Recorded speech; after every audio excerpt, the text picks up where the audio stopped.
नमस्ते। थर्ड आई में आपका स्वागत है। आज हम लोग जरा पेपर टाइगर नहीं बोला जाता है, पेपर टाइगर, तो let us become paper tiger. कागज पे एक दूसरे को हराने की बात करें, क्योंकि यूपी में एक और चीज़ है। यूपी में थोड़ा डर कि भाई मैं सबसे अच्छा आदमी हूँ, बोलो बोलो। और मुझे जब ये बात मैं करता हूँ तो मेरे जो बिल्कुल इमीडिएट फैमिली मेम्बर्स हैं और जो मेरा इमीडिएट समाज है, मुझसे बड़े जो भाई साहब थे, कर्नल साहब मेरे फौज में थे, अब लास्ट ईयर उनका कोरोना से देहांत हो गया। वो कर्नल थे और सब बच्चों को इकट्ठा करके वो अच्छी बातें बताते थे, कैरियर की काफ़ी काउंसलिंग करते थे। लेकिन थोड़ा समझाने का अंदाज ये रहता था कि मैं जितना अच्छा हूँ उतना अच्छा कोई है। अब किसकी हिम्मत की आप जितने अच्छे, वो डांट के पूछा, हाँ बताओ बताओ मुझसे अच्छा, तो भाई फौज से अच्छा कोई करियर होता है? तो किसकी हिम्मत ये कहे कि नहीं फौज से अच्छा कोई करियर, हाँ हाँ बिल्कुल अच्छा होता है। तो वही कुछ मुझे लगता है कि मतलब उसी तरह की बात उत्तर प्रदेश में होती है। उत्तर प्रदेश अच्छा कुछ नहीं, और बीजेपी सबसे आगे से हार रही है, जीत रही है। बीजेपी तो हार ही नहीं सकती है, बीजेपी तो 403 सीटें करेगी। अब मतलब अलग अलग तरह की बातें कह रहे हैं। मैं आज केवल थोड़े डेटा की बात आपसे करूंगा। डेटा की बात इसलिए कि मैंने सोचा था कि सबके जब नॉमिनेशंस हो जाएं तो मैं फर्स्ट राउंड का फेज़ का एक आपसे सीट वाइज भी करेंगे, लेकिन अभी थोड़ा डेटा की बात कर लें। जब सीट की बात करते हैं, किसको कितने वोट मिले हैं, तो मैं इसको 89 में वीपी सिंह की सरकार आई, मंडल कमीशन को उन्होंने लागू किया, आरक्षण मिला, और मैं उसको एक मानता हूं लैंडमार्क कि वहां के आगे उस वो माइलस्टोन है। उसके पहले की जो देश की जो भी राजनीति थी वो दूसरे इश्यूज पे लड़ी जाती थी, दूसरे ढंग से लड़ी जाती थी। लेकिन जब एक बार मंडल कमीशन आ गया तो वो जो बैकवर्ड वाला एक उनको थोड़ा एम्पावरमेंट हुआ, तो उससे देश की राजनीति ने काफ़ी दिशा बदली। तो मैं आज उत्तर प्रदेश के विधानसभा चुनाव 91 के बाद से, मतलब 91 से जो हुआ उसके बाद की बात करूंगा।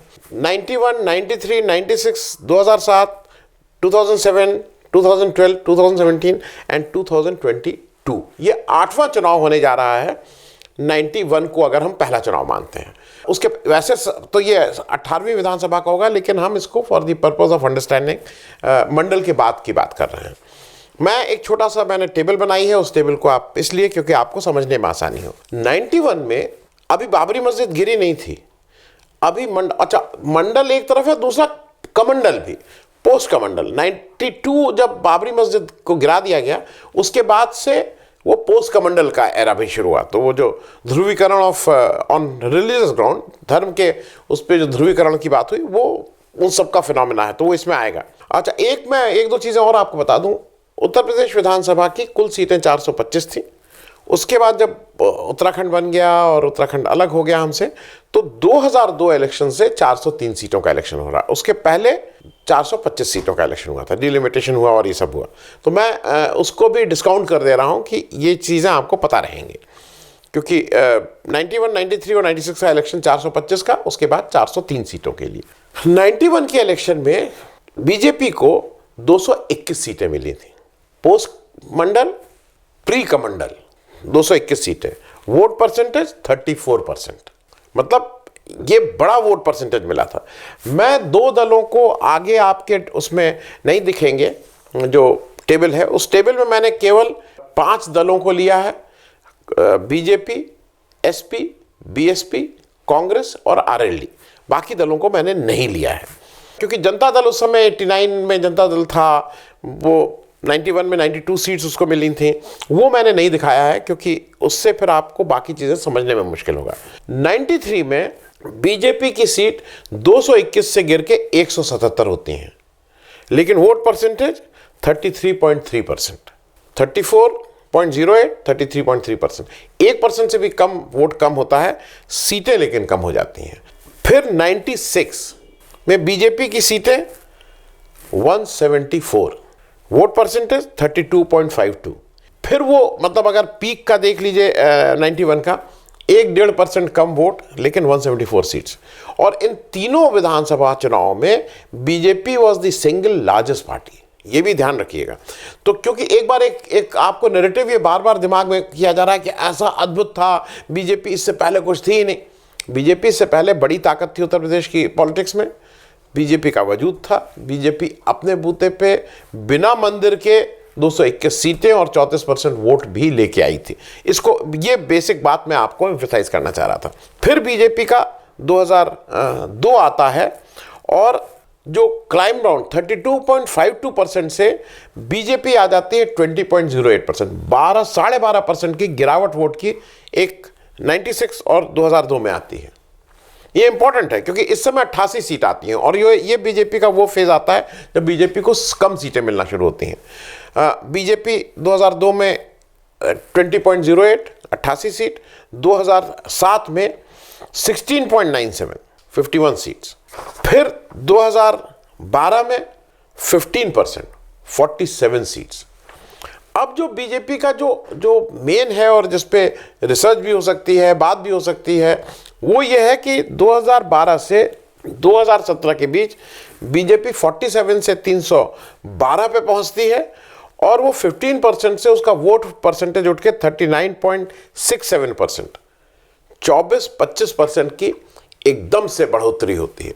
ना, इसका एक जो बीच में कारण है, क्योंकि बाकी चीजें तो सब कुछ वही थी, बीच में एक बड़ा कारण यह है 2014 में मोदी जी इलेक्शन जीत के देश के प्रधानमंत्री बनते हैं और 2017 में अगर आप कहीं पे भी, आप विकिपीडिया में चले जाइए और जब आप वो खोलिए कि 2017 में, तो लीडर की फोटो आती हैं जो विधानसभा के इलेक्शन, तो विधानसभा की मैं बात कर रहा हूँ, 2017 यूपी विधानसभा का इलेक्शन खोलिए तो सपा आएगा तो अखिलेश यादव की फोटो आएगी, बीएसपी के ऊपर मायावती जी की फोटो आएगी, बीजेपी में फोटो मोदी जी की आएगी, क्योंकि वर्चुअली 2017 का election Modi ji prime minister of India was fighting as कि हमें सरकार उत्तर प्रदेश में बनानी है, जो उनकी स्टाइल थी। अब वो स्टाइल में थोड़ी दिक्कत हो रही है तो उसको वो चेंज करना चाह रहे हैं, लेकिन स्टाइल वही थी।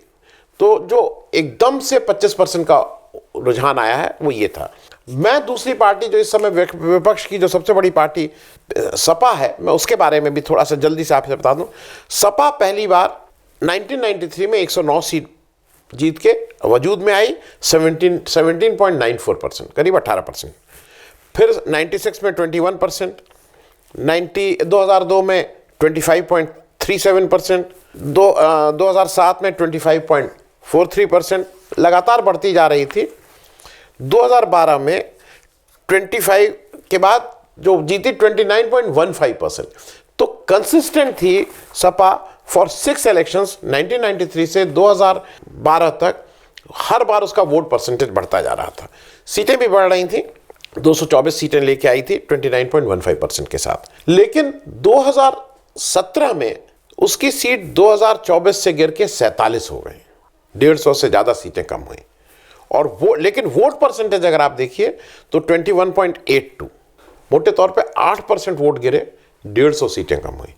ये एक फिनोमेना इसलिए देखने वाला है कि जैसे अभी लग रहा है ना कि सीटें, भाई बीजेपी ने एक तरह से अपना पीक देख लिया है, एंटी इनकम्बेंसी है, स्टेट की भी है, सेंटर की भी है। 8% वोट कम होता है तो 150 सीटों से ज़्यादा का नुकसान होता है। 150 क्या 100, अगर मोटा अंदाज करें तो करीब 170 175 80 के बीच, तो 8% के ड्रॉप से है। अगर कहीं 10 11 12% का ड्रॉप हो गया तो कितना नुकसान होगा ये बताना थोड़ा इस समय मैं नहीं, आप भी अपने आंकड़ों से ये देख सकते हैं। तो ड्रॉप तो होना है बीजेपी का।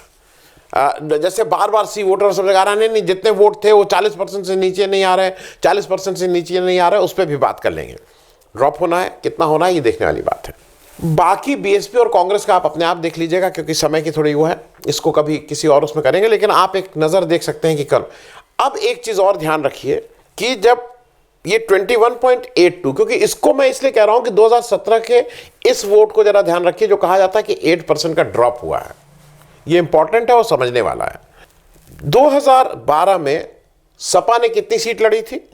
सपा ने लड़ी थी 401 सीट आउट ऑफ 403। 2017 में कितनी सीट लड़ी थी? 311।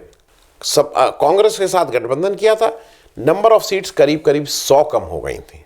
अब इसको अगर आप परसेंटेज के टर्म्स में देखिए, 401 सीट के साथ उसको 29.15% वोट मिलता है, 311 के साथ उनको 21.82% मिलता है।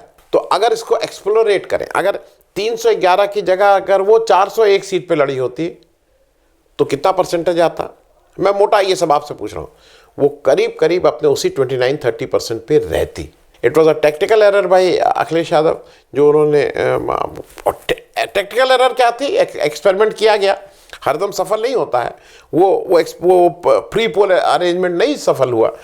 तो मेरा ये कहना है कि जो ये बार बार कहना ना कि उनके वोट कम, वो 21.82 से कैसे 40 चलेंगे, नहीं, अखिलेश यादव का सफर ही शुरू होगा 29-30% से।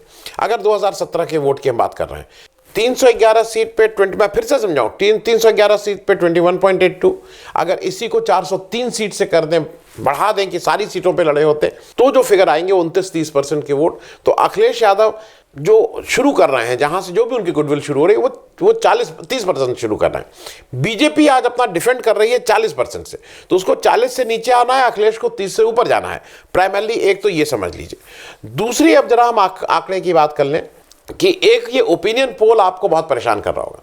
सी वोटर नाम के एक ओपिनियन पोल आ रहा है जो कह रहा है 40% से कम नहीं है, अखिलेश यादव कितना 30-32-33% से ऊपर नहीं बढ़ रहे हैं, इत्यादि इत्यादि। पहली चीज, जरा इनकी सैंपल साइज समझ लीजिए। ये डेली ट्रैकर कर रहे हैं, तो क्या आपको लगता है कि डेली ट्रैकर करके कैसे कर रहे होंगे, कितने लोगों को फोन कर रहे होंगे, और फोन के द्वारा ही ये सारी चीजें हो रहा है। फोन का डेटा कहां से उठा रहे हैं, किसको फोन करना है, ये भी समझ लीजिए। जो सैंपल साइज है, प्राइमरली बिग बाजार, पेटीएम, इस तरह के सोर्सेस से उठाया जाता है। बिग बाजार में गांव का वो किसान कितनी बार बिग बाजार में सामान लेने आता है, ये आपके विवेक पे मैं छोड़ रहा हूं।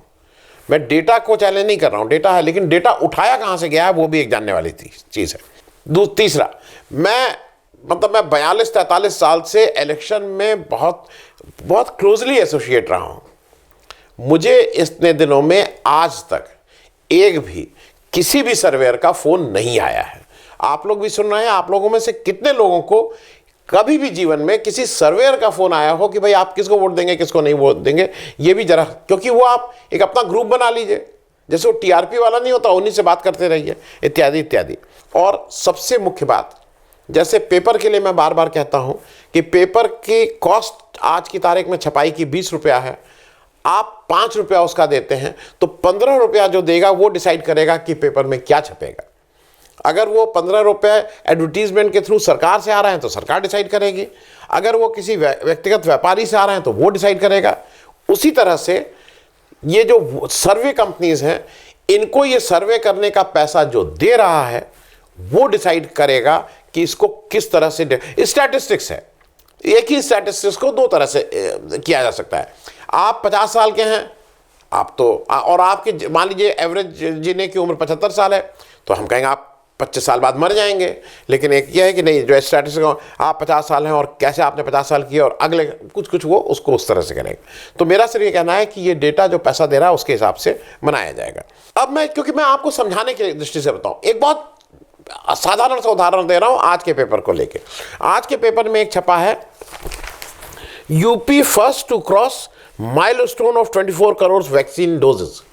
यूपी पहला, first to cross milestone of 24 crore. ठीक है, वैक्सीन की बात कर रहे हैं। जो सारी स्टेट हैं उसमें यूपी को कहा जा रहा है फर्स्ट स्टेट। यूपी की पॉपुलेशन करीब 23 करोड़, ये सब डेटा के साथ मैं बात कर रहा हूं। उसमें से जो 14 साल से कम बच्चे हैं, जो आप ही का है, वो करीब 26% की पॉपुलेशन है। तो अगर 74% की पॉपुलेशन को ही टीका लगना है, मैं और ये मान के लग रहा हूं सबको, तो वो करीब 17 करोड़ यूपी के रेफरेंस में होते हैं। उसके बाद महाराष्ट्र आता है। महाराष्ट्र की पॉपुलेशन 12.44 करोड़ से एस्टिमेटेड है 2021 की। उसमें अगर टीका लगना है 14 साल से ऊपर वालों को 9.22 करोड़। फिर बिहार है जहां पे 9 करोड़ 1।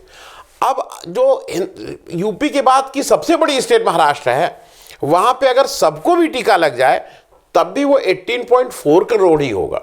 तो UP to cross first 24 crore, first to cross one. एक आदमी दौड़ रहा है रेस में, वही एक दौड़ता रहेगा, तो वो चाहे 20 दौड़े, 30 दौड़े, फर्स्ट वही रहेगा। तो अब यूपी को चाहे कल 24 करे, चाहे 24.5 करे, मतलब 34 करोड़ तक वो यूपी ही फर्स्ट रहेगा। इसमें कोई, तो ये स्टैटिस्टिक्स है, इस तरह से आपको प्रेजेंट किया जाता है। मैं एक और आपको डेटा, इंटरेस्टिंग डेटा दे रहा हूं, जो आपको इसलिए क्योंकि ये सारी चीजें उपलब्ध हैं गूगल में। 75 जिले हैं।